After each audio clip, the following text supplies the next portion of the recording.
So I had a friend over for dinner the other night, and I served Pinot Noir. And he looked at me and he goes, Bill, I know these wines are really expensive, but I just don't get it. I told him he's not alone.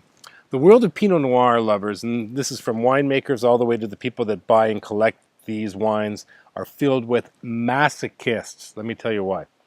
From a wine growing or grape growing perspective, there's no tougher grape out there. It requires the perfect climate and soils to at least give you a chance. And these guys are so used to getting their butts kicked by Mother Nature that they are the most humble people on the planet. What do I mean? Too warm, the grape can lose its acidity so easily. Too cold, they're unaromatic and uninteresting. They're thin-skinned, so they're susceptible to disease, and all it requires is one little bit of hail, baff, you're finished. From a wine drinking perspective, I often say that I've never had 100% satisfaction with Pinot Noir. I've been close, but never 100%. And maybe that's the thing that drives me on and keeps me going back. In many ways, it's like having kids where, you know, despite that they drive you absolutely crazy, there's nothing they can do to make you stop loving them. And all it takes is that one little bit of joy, that one little brief moment, and boof, it makes up for all the annoyance and disappointment.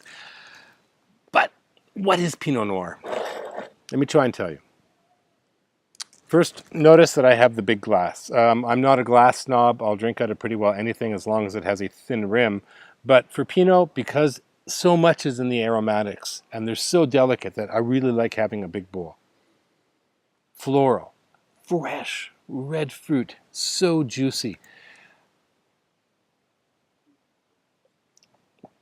In the mouth, it's this beautiful weave of acid and tannin that sort of give you incredible length while keeping it fresh. And actually, there is power there. You just have to sit there and try and find it. What do you drink it with? I've had it with filet mignon. I've had it with salmon.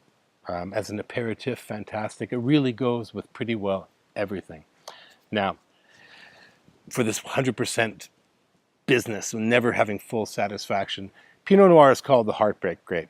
The heartbreak grape, and for good reason.